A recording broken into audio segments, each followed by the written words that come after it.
everyone. Happy Tuesday. Thank you for joining me here tonight. My name is Alyssa Thomas from Penguin and Fish, where we make cute embroidery kits for the beginning crafter.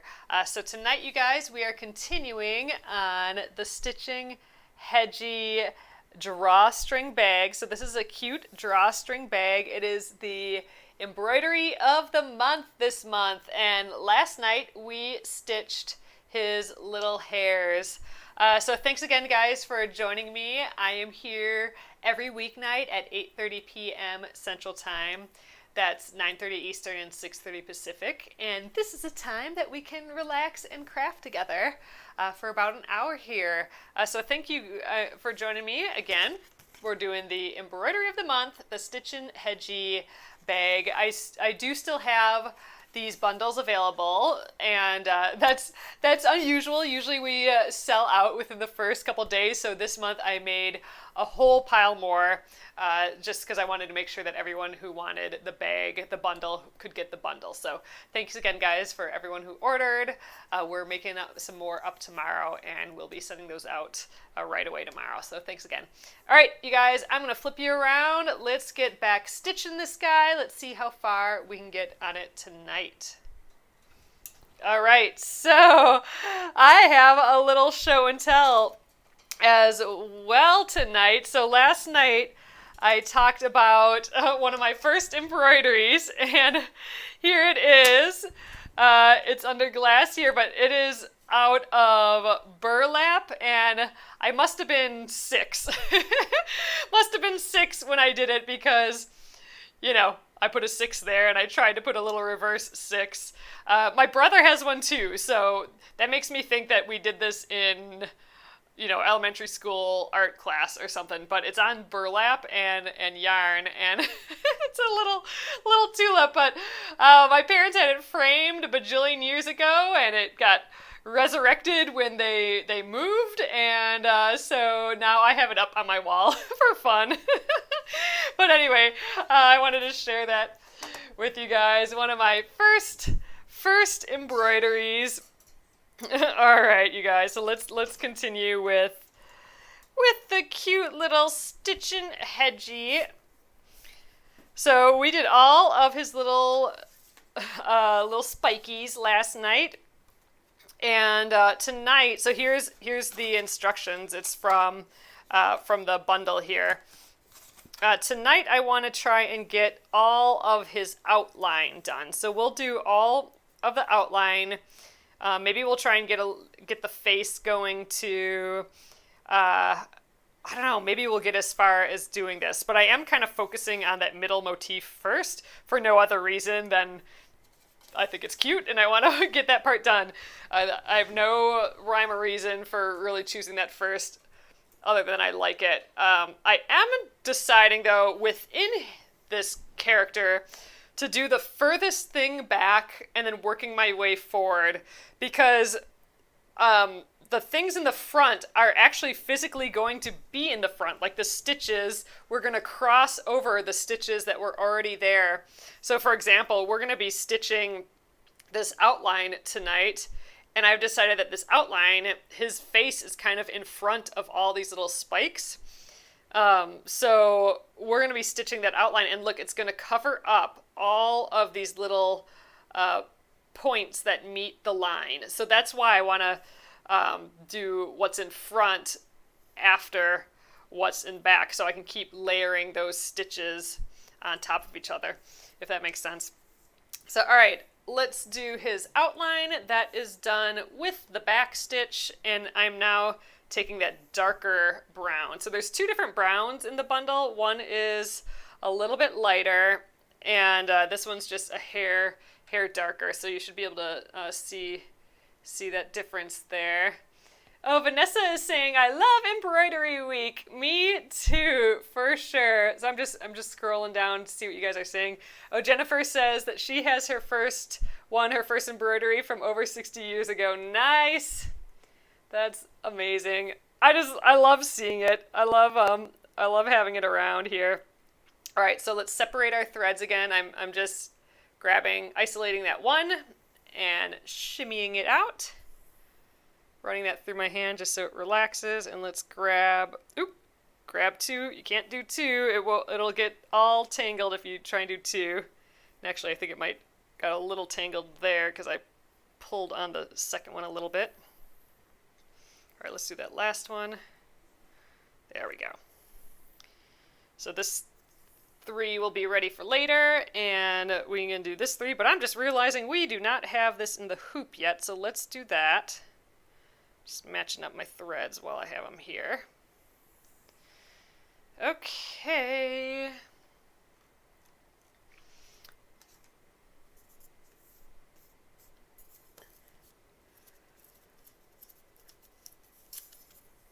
Oh, I'm sorry, Sheila. Well, Sheila said that she wanted to do this one this month, but isn't able to. Well, it's still available for a little bit more time here. So if you're feeling better, and there will be another one next month. All right, so let's loosen this up. So again, I'm going to use the sewing method of doing this like how we did last night. The sewing method is where I put the needle in and out in the same motion. But what also helped with the sewing method is having my fabric a little looser. So I just put the hoop on. It wanted to kind of tighten right away, but I'm just pushing the middle down so it gets a little loose. And then I will tighten the hoop the rest of the way. But there you can see I have a little bit of looseness. I have some give there. And I just as a reminder, I'm putting the inner hoop on the inside of the bag. I don't want to stitch through the back at all. That's going to be a little bit of the challenge, and that's why we're doing the sewing method. And we'll talk over that again. But I don't want to snag any of the back, and I don't want to snag the handles here or anything either. So it's a bit trickier than if you just have a flat piece of fabric. All right, so I think I'm going to start right here. Let's grab a thread again. I have some stitches here that I can weave into the backs of because I don't like starting with a knot, so I'll weave into the backs of those stitches. And then I think we will get, I don't know, maybe his little arm and his little finger there, and then we will do his outline. I always try and map it out a little bit before I get going. So I have a little bit of a clue of where I'm going.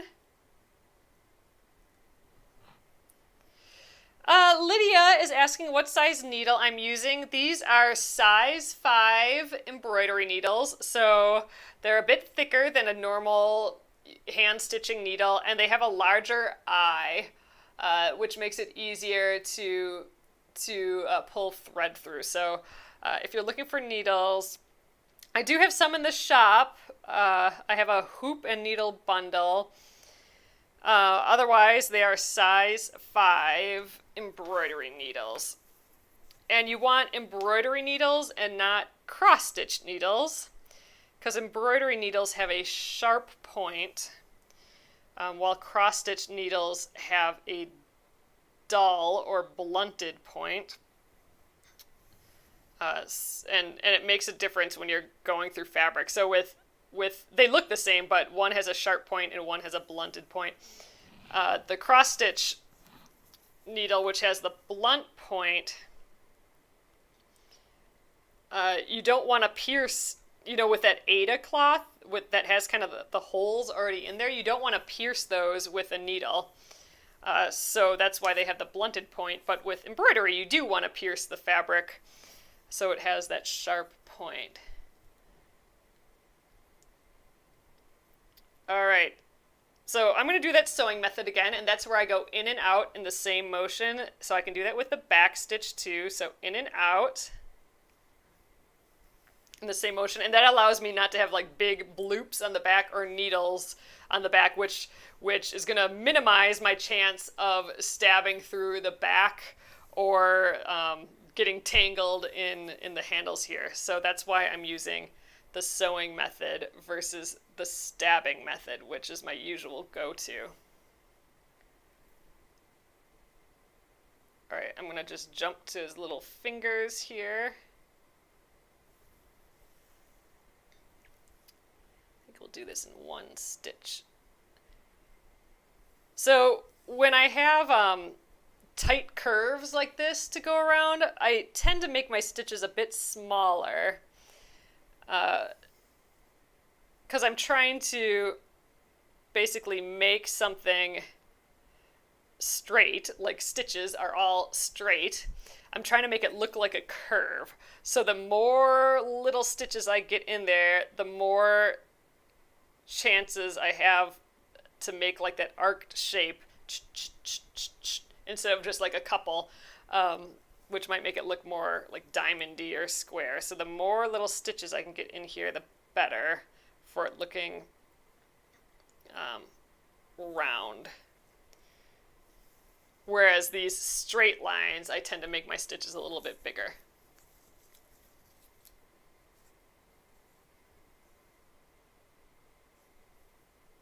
Alright, this is the last little stitch of that brown.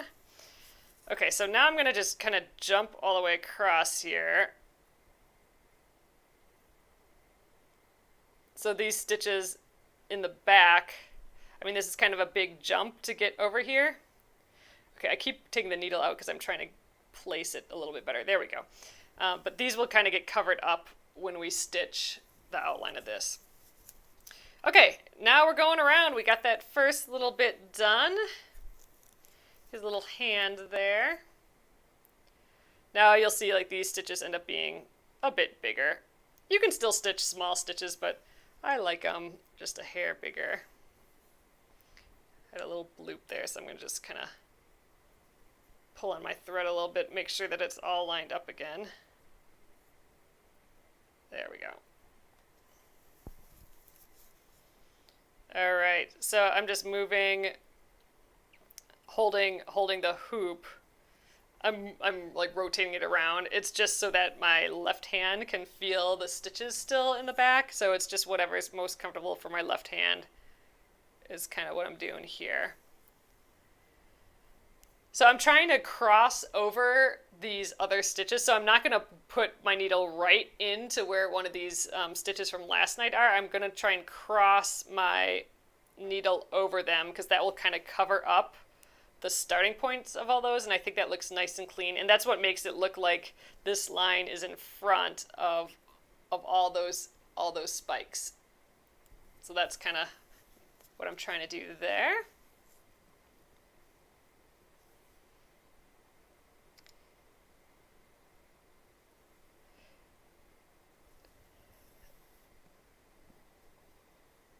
So RG Dodge 01, sorry, I don't know your name there, is asking about Thread Heaven, thread conditioner. So I have not tried that before, but I should get some. So what you do with that is you run it's kind of like almost like a wax, I think. And you can run your floss through that before you start stitching. And it should help your thread glide through easier and become less tangled and all that. I have not tried that before, but I've always meant to. I think Thread Heaven is out of business though now. So there are some other ones out there, and I'd like to. I should try and get my hands on some of those other ones. But yeah, I haven't used it with embroidery, and I know people have said it. Oh, it's Randy. Okay. Okay, thanks. So Randy asked that question. I'll do my best to remember that. But yes, so I've used like a wax or a thread conditioner every once in a while with hand stitching, like with a needle and thread, more of like a sewing needle and sewing thread. But I've not done that with embroidery floss, so I should give that a go sometime. Put it on my crafty shopping list, I suppose. All right, I'm just looking at your comments a little bit more. Oh, thread magic. There's one called Thread Magic. Gina is saying, huh? That's a really close name. I know I've heard of. There's something that one other one that's. Oh, Luann says beeswax works too. So I do have some beeswax, so we could try. I think I have some beeswax on hand here. We could try that tonight. So Gretchen's asking if I ever have considered designing and painting needlepoint canvas. I've thought about it. I haven't done one before, but it reminds me it reminds me of cross stitch. Is what I'm trying to say, and they just look so pretty. And where I used to get yarn in town here, like really specialized in needlepoint canvases, and I always thought it looked fun, but I never got any from there. And they're out of business now, but they were always, I don't know, have you guys had this experience before, but they were pretty standoffish. Like one of those, and I find that this is the case sometimes in, I suppose it's probably the true in any industry, but I feel like this is the case in like quilt land, which is just a bummer sometimes. I mean, you have stores that are amazing and they're the best thing ever and they have amazing people running them. But then there's stores where you walk in and you feel like you're immediately looked at like, well, why are you here?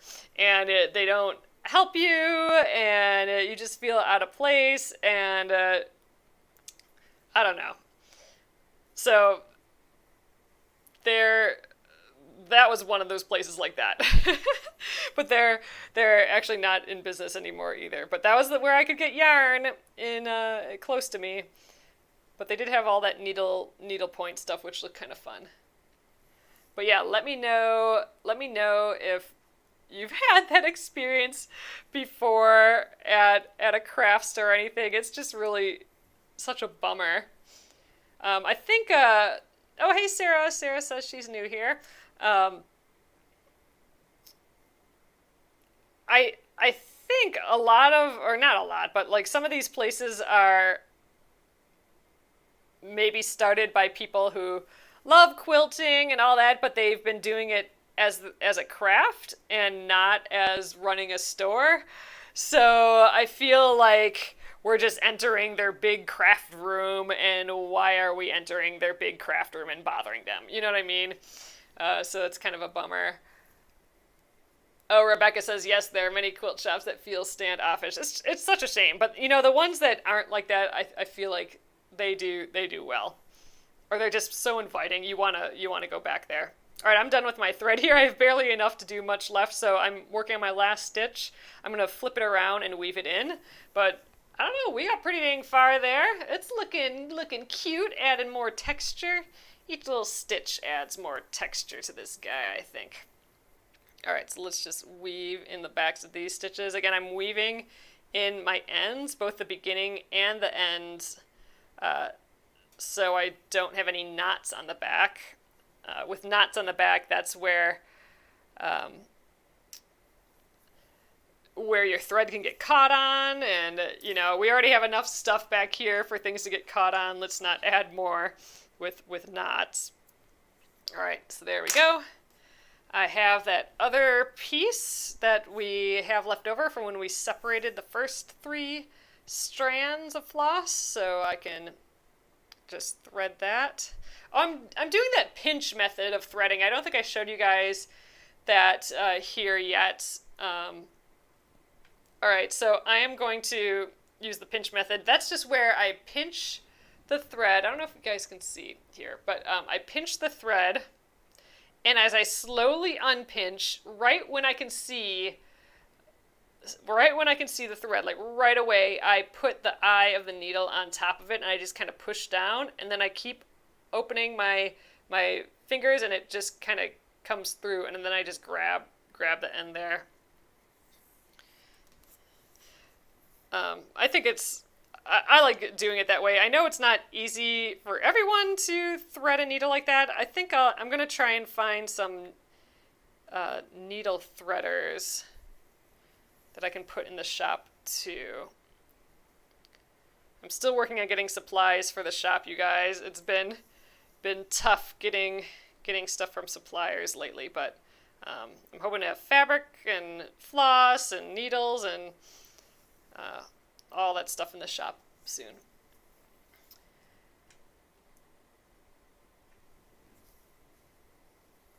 All right. Oh, yes, Grace is saying that sometimes at those shops it feels like you just don't know the secret handshake or something. Ugh, yep, I totally, that's exactly the feeling. Exactly the feeling. Okay. All right, so I'm back in business here. Let's come up this side. Again, I'm just kind of rotating the piece. I know I'm stitching upside down now, but I'm just going with what's most comfortable in my hand right now. You know, I'm going through the top of this bag still, so that kind of dictates a lot of how I can hold this. But this sewing method where I go in and out in the same motion, that is really, I think, speeding up this process a bit. I think I can get 3 more in this little bit here. So this long line here, that's going to be that red thread that little guy is stitching. And also, you see how far this guy's holding his thread? Like he's getting his arm way back up in there because he's got a super long thread. That is what we're trying to avoid. So this little guy could use a lesson, an embroidery lesson. When you have a thread that's so long that you have to pull your arm all the way back like this little hedgehog is, that can get tough on the arm, tough on the shoulder. So there's some repetitive stress that this poor little guy's gonna get, but he's only stitching that little heart, so maybe he won't be stitching long enough to hurt his shoulder. But if you feel like you are stretching out your arm this far, you should maybe cut a little shorter piece of thread. I like doing that 24 inches or so.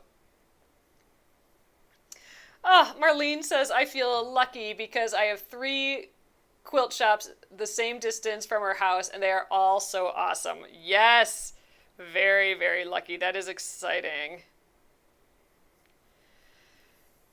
We've had a few quilt shops close here lately too, and I actually haven't even checked on them since COVID and either, so ugh. I know one was bought, so it's still here, but I haven't been there yet. It's a little ways away. Frankly, I just haven't been buying anything lately as far as new fabric and stuff go. I'm trying to use up my stash a little bit. Actually, I do buy a lot of just muslin stuff for kits and stuff, but just for my own fun use, I haven't.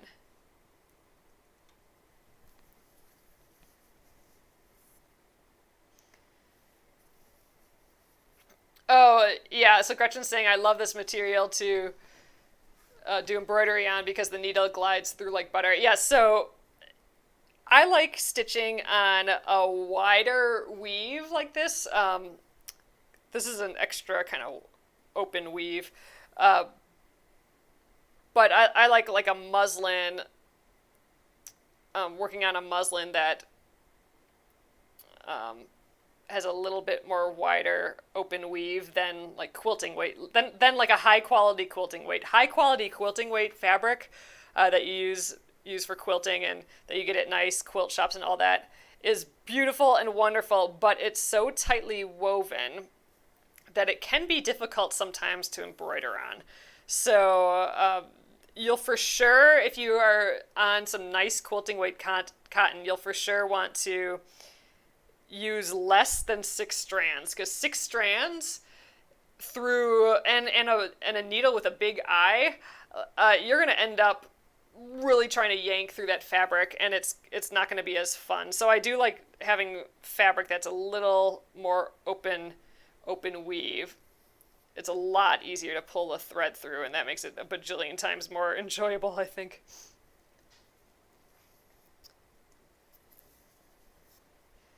Sashing and...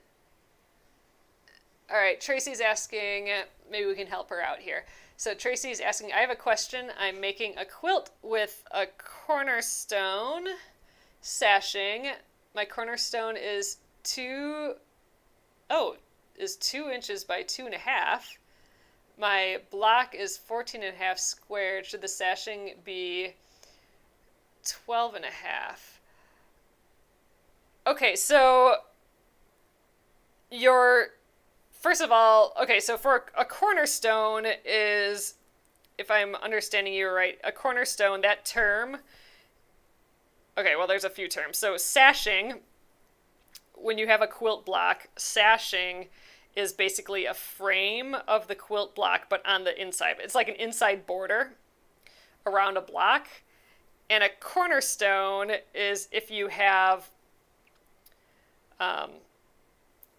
like a square at every corner point of your block that the sashing connects to. Hopefully that makes sense a little bit. So it seems a little odd to me that your cornerstone is not a square, because typically your sashing would probably be the same width all the way around your square. So like if you have a 2-inch wide sashing on both sides, then your cornerstone would be 2 inches square. And your sashing should be as large as your block, so it frames it all the way around. So if your block is 14.5 inches before it's sewn into your quilt, then your sashing should be 14.5. And then however wide your sashing is, that's how big your cornerstone should be square. Does that make sense?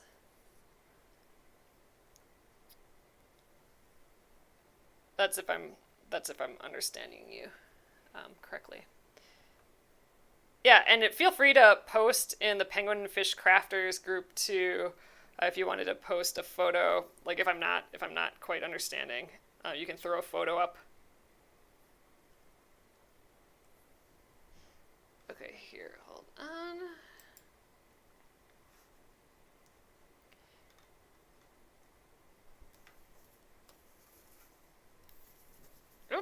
Moved my hand and now I'm not here anymore. So I'm already done with this thread, so that went super fast. So I'm going to try and get this last little stitch out of it. Then I'm going to weave in the ends already. That did not take long. Oh, I guess I'm almost done though with the outlining. I just have this guy, his little legs left.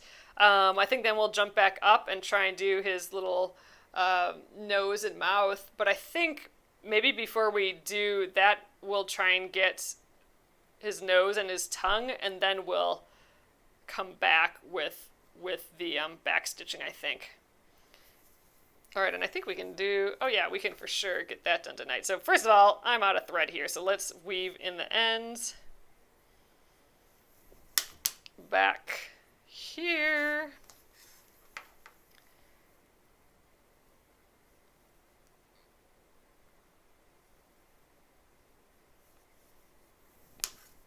It's getting a little more difficult to weave the ends the deeper we get into the bag here.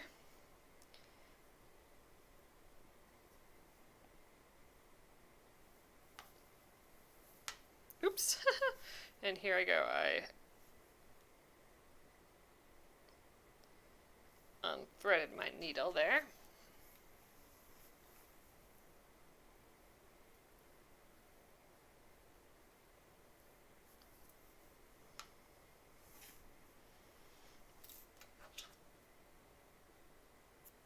Okay.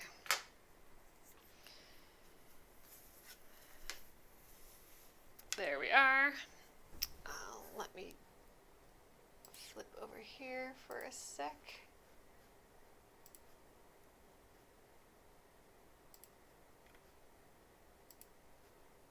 Okay. We need more floss here, so let's grab this second little piece of brown and let's separate our strands again. Uh-oh, that was two. Oh no, see, when you do more than one at once, it wants to tie itself in a little knot. I thought I only had one strand, but I had two, so let's try that again. There's just one strand. There we go. One strand works, more than one, not so much. There we go.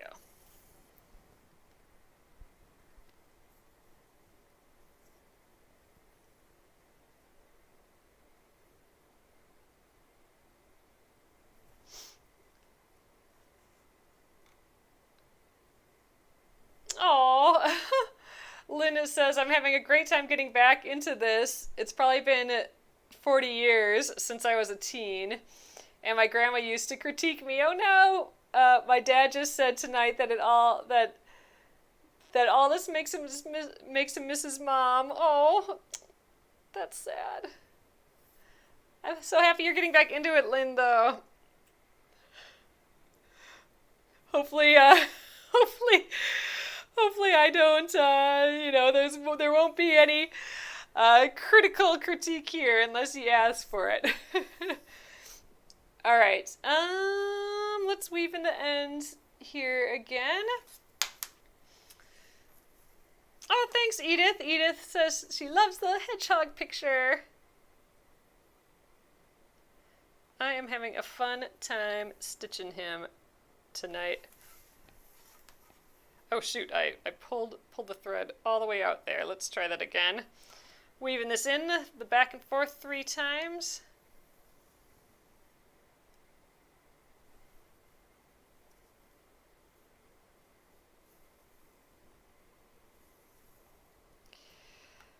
Okay, Nora's asking, how do I know how much floss to put in the kit?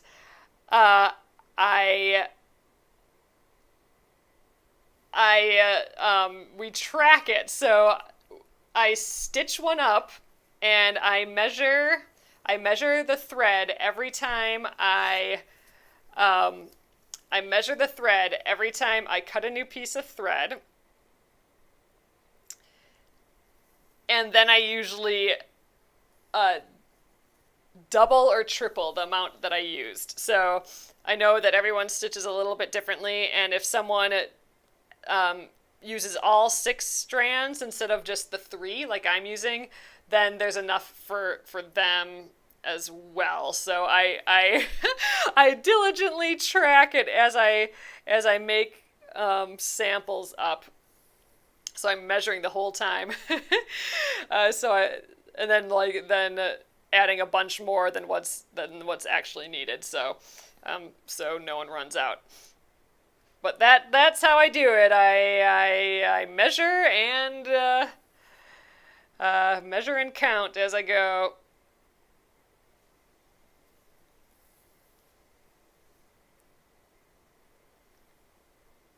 We are almost done with this guy. So I'm tempted.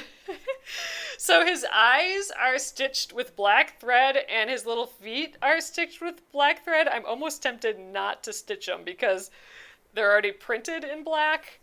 So I might... Oh, there is a little bit more black. The little bee's wings are black too, so I don't know. There's black included. Black floss. Yeah, I'll probably do it. Why not? But really, you wouldn't have to. And like we said last night, you can stitch as much or as little of this as you want. You know, it's going to look nice and clean and finished with this black outline pre-printed on here. So even if you just stitch like the little hedgehog or just the little heart or something, it's still going to look okay, I think.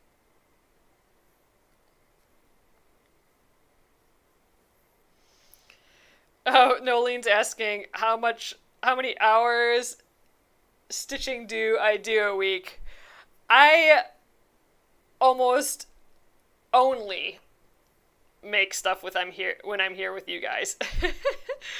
So when I am doing new designs and that sort of thing, I'm usually trying to do a bunch at once. And I have a friend that helps me stitch them, and she keeps track of everything as well. So between the two of us, we do that. But yeah, when I am stitching for, stitching all these up and tracking it, I'm stitching tons of hours. Because, they take as long as they take, right? So to track it, I'm not estimating. They're actually getting stitched, and we're actually tracking how much floss is used and all that, because we don't want to, we don't want anyone to run out.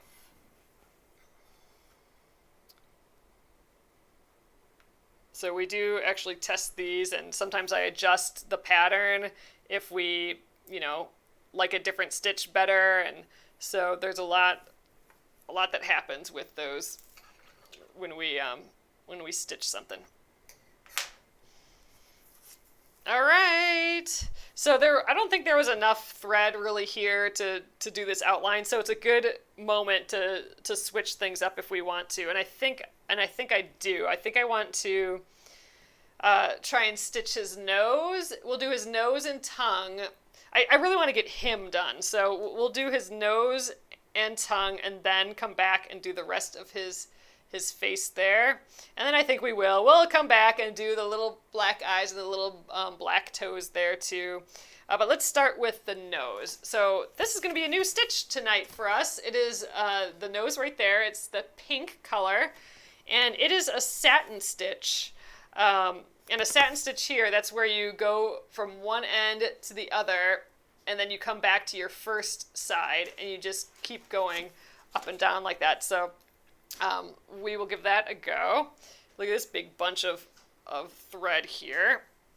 Again, I'm going to cut all this all at once just to make it easy for myself. I'm still doing about that 24 inches or so. Oh, Gretchen is asking, are you sending photos of your crafting space or your warehouse to the Aurifil Block blog? I sure am, Gretchen. So you guys, next week, not even next week, next month, sheesh. Not tomorrow, not next week, but next month is July. And I am Aurifil's July Block of the Month designer. So we've been working on the Aurifil Block of the Month, and it was actually just released yesterday. June's block was released yesterday. They're always released on the 15th of the month. And my month is July. So July 15th, my block for the Aurifil Block of the Month will be released, and there'll be a blog post with it and a PDF of the pattern. And I'm actually, next month we're going to have a little difference in our normal schedule here because I'm going to start sewing. I'm going to start sewing the block, the July block, the day it's released. So typically, we're on embroidery week. On embroidery week when the Aurifil block is released, but next month, since it's my month and I want to start making it when everyone else is making it, we're gonna do that. So on the 15th, I believe it's a Wednesday, so in the middle of the week, the third week next month, we are going to be working on the Aurifil block instead. And yes, there are pictures of the crafting space, which is basically right here. You guys are pretty familiar with the crafting space, but I show you more of the setup of it a little bit, and there are a couple pictures from the warehouse as well. All right, I'm going to start this with an away knot, just because I suppose I could weave into these stitches here but I think I'm going to start with an away knot. And again, what that allows me to do is kind of store a piece of thread like this that I can weave in later, so I'm not starting with a knot. And let's see, let's throw it way over here. So I'm gonna just put it in the front about 4 inches away from where I want to start stitching. And I'm gonna come up on one side here. Ooh, I don't know if I've done a satin stitch before with the sewing method, so we'll give that a try. It might be a hair difficult because oops, lost my needle already. Because the sewing method, I feel like I can't get as precise, but we'll give it a go. All right, so I'm coming up on one side of that nose. First of all, there's that long piece of thread. We'll be able to cut that and weave in the ends later, and you won't see any jumps. It'll just look like we've stitched this one little spot here. All right, so I'm starting on one side, so this side, and we are gonna stretch across to the other side here. And we're gonna go wherever it leads. So if I'm going, let's go absolutely vertical here. You can go any angle that you want, really, but I'm going to go vertical. So the first vertical stitch, I can just actually hold the thread vertically, and where it meets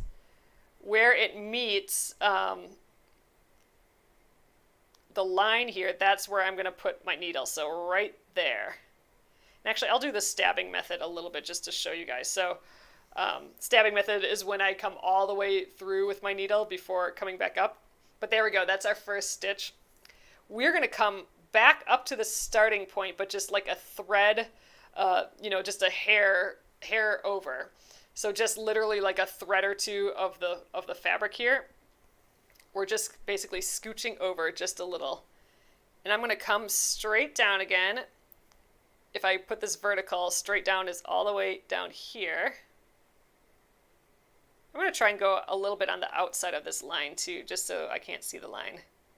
Then I'm going to come back up, again, just like a thread length away there. We're doing a pile of little stitches here.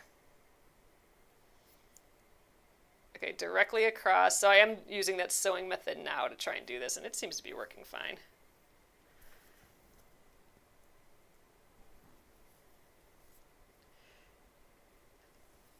Yes, I'm doing this whole thing with 3 strands of floss. You can do more than that or less than that. It's kind of up to you, however many stitches you want. But if you want it to look kind of like what I got going on here, I am using 3 strands each time. So I'm always starting on the same side and ending on the same side. That's what we're doing here. Ooh, Edith says I do more counted cross stitch than embroidery, but I have been doing more crocheting lately. I love crocheting so much. That's like one of my favorite just to relax crafts. It's actually one of my go-to emergency craft kit crafts. I have a quilting emergency craft kit and a crochet emergency craft kit. And what that means is it's just a craft project that I have in my bag or my car. So if I get stuck somewhere, I'm always going to have, or if I'm waiting for someone or whatever, I'm always going to have that little craft project. And I have a crocheted one as well. All right, we got just a couple little baby stitches here and then we are done.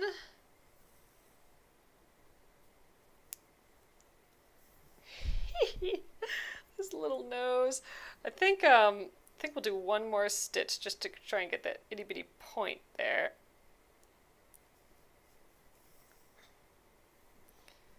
So my precision is probably not the greatest. Like you can see a little bit of his nose, the top of his nose up there, and a little bit of that black down here.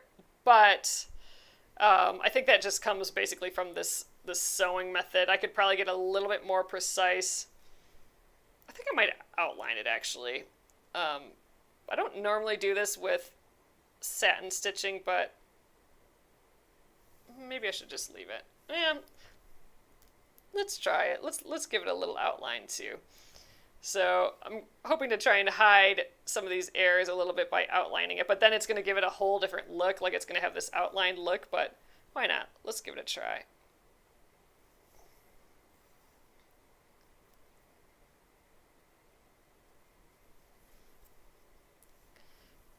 Try not to get all tangled in the back either.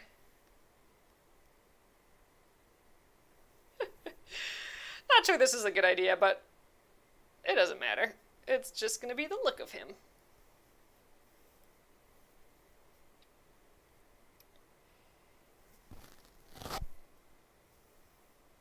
Oh, yes. So July is the Tuscany block. I think they say that on the thing. So Jenna is saying that July is Tuscany, and that's correct. So that is what my block will be. I'm not sure if I can say what color it is. I don't know if it says or not. I'm gonna have to look it up.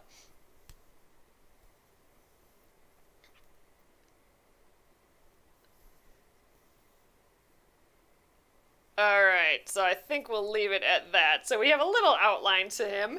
It makes his nose a little bit bigger, but I think it's actually pretty cute. I like it. So we're basically done with the nose, except for weaving in the end. So let's do that.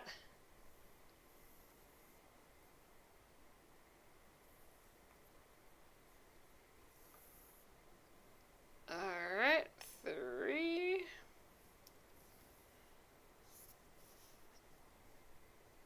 Rebecca's asking, what color fabric do we need for your block? I'm not positive I can say or not. I will dig into it and see if I can say that or not. I'll have to dig in.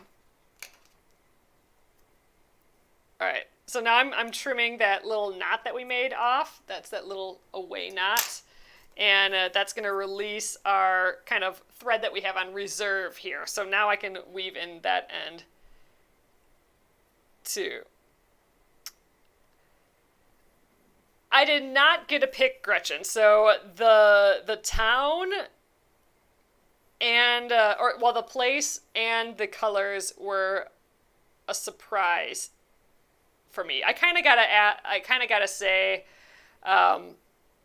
what month I kind of wanted. You know, in general, like, do I want more in the middle of the year or the beginning of the year, that sort of thing. But not, I didn't choose the colors or the place, but I am very happy with both. Okay. Let's see. All right, there we are. I think now I'm gonna go ahead and do this brown, and then I'll come back and do his little tongue. Normally I would do the tongue first because it's further back, but because it's outlining, or because I don't want to do another away knot. I could. You know what? I think I'm gonna do his tongue satin stitch too. So it is not satin stitch on here. It's just a little outline. But I kind of think it'd look good satin stitch. So let's just give that a go. I'll do another away knot. We'll just do the whole thing. So let's grab the red, and I'm going to get the 3 strands out of here.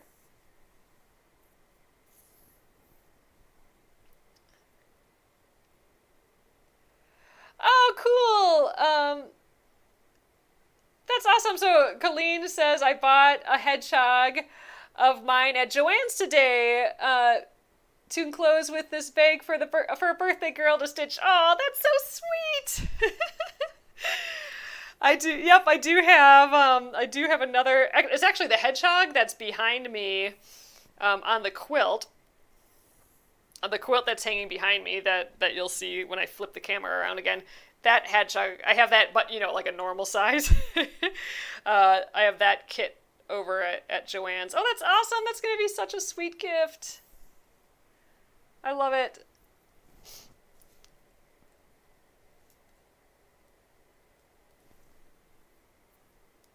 All right, so I'm gonna thread that. Colette, you may be right. All right, let's tie a knot there. We'll do that away, not again. All right, let's go away over here. Again, we're just kind of reserving that thread for later. All right, so I think I'm going to go from point to point here. I think that's easiest. Sometimes with satin stitch. And let's just see where that gets us. So I'm not going vertical here. I'm going from point to point, and then I'm going to just kind of fill in the space around it with more stitches. And I am going to try and get the outside of here, the outside edge. So I'm kind of covering up that black a little bit, hopefully. We'll see how well of a job I do there. And then I won't do that extra back stitching. Oh, that's cute. You know what? I think that's really all I need to do. I was thinking I'd have to do a stitch on the underneath side, but I'm going to have these stitches from the mouth underneath there, the outline, so I don't think I need any more. So just 3 little stitches, I think we're done there. Let's weave in our end. I mean, there's not much to weave in here, but let's give it a go. Might go more than 3 times here. I'm actually tempted to just leave the thread and weave it into the brown when I have the brown, but I think we'll be fine. We'll just go like that. Piles of red for later. Tracy, I did not finish that project yet. That is definitely on my unfinished project list. Tracy's asking if I ever finished that knitted sheep pillow. I did not. And that one's going to take some concentration because I can knit the basics, but whenever there's like all these increases or decreases or certain things or attach this thing here or whatever, I always have to look it up to make sure that I'm doing it right. So that to continue, I'm at a stage with that project, the knitted lamb, the knitted sheep pillow project, that I'm gonna have to look stuff up and take time to do that. So that's gonna be a bit of a challenge. So I don't know if I'll do that on a Finish It Friday here sometime or what. I gotta just kind of check my state of that project. All right, I have some brown left here. Let's try and finish his little mouth, and then I think we'll probably be pretty close to done for the night. So we didn't get his little eyes and his little toes, but maybe that'll give us another day to decide if I even want to do that or not. I'm going to weave into his little mouth here again. I know we have a lot woven in there, but we'll just add more to it.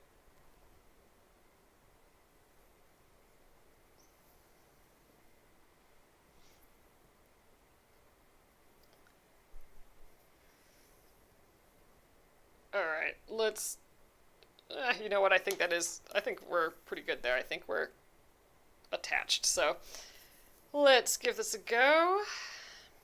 Let's get that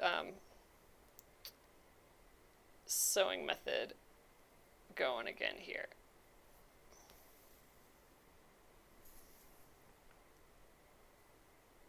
I think his little mouth is pretty cute there, though.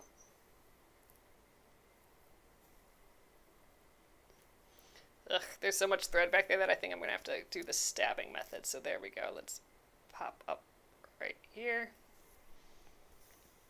A couple small stitches around the round part of his mouth here.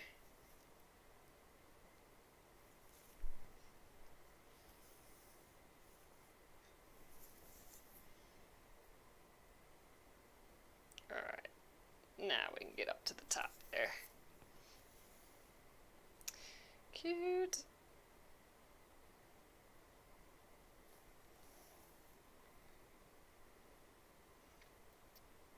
I would still like to try and put a lining in here. I don't know if we'll get to that during the week because I think this might take the whole week to stitch, but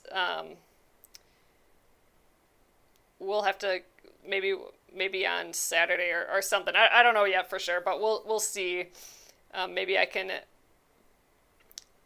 do a little extra thing, little extra day to do a lining for this while we're still stitching it for the embroidery of the month, because I think adding a little lining to this it'll protect the stitches for one thing, and I just think it'll make the inside really cute. So we might give that a try yet. Oh, Marlene says little black beads for the eyes would be cute. That's true. That's a good idea. I would like to do some embroidery with some beads. I know we talked about that a little bit. I do have a ton of beads. I used to make like beaded bracelets and stuff when I was a teenager or in junior high or something. So that would be fun to break all those beads out. I, of course, have them all yet. It'd be fun to try and integrate some beads with embroidery. That could be kind of fun.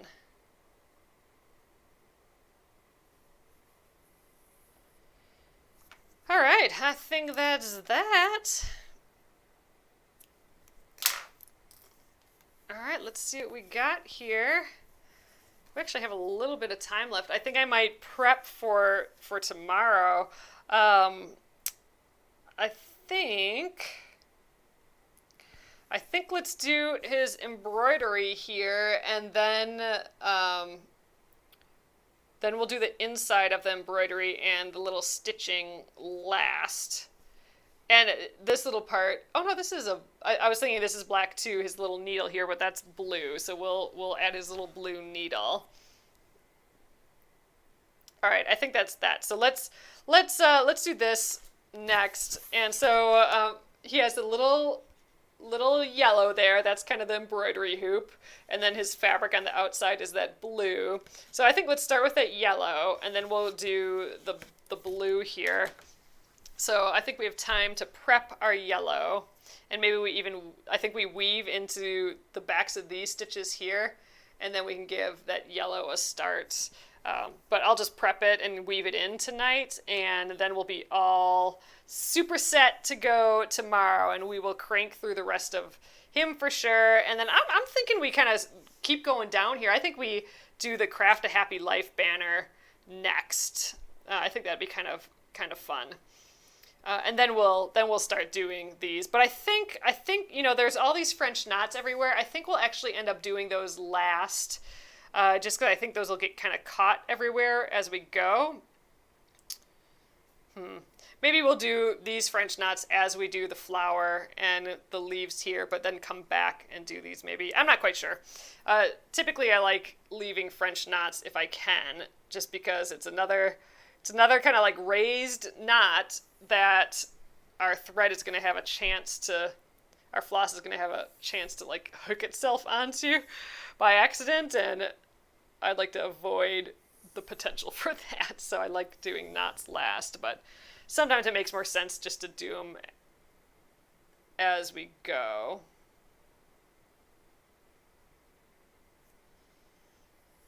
Okay, thread is ready. Let's thread it. Okay, and like I said, I'm going to weave in the ends there.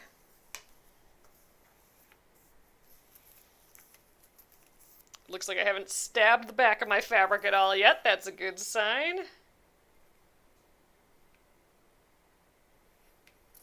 Alright, we'll go 1.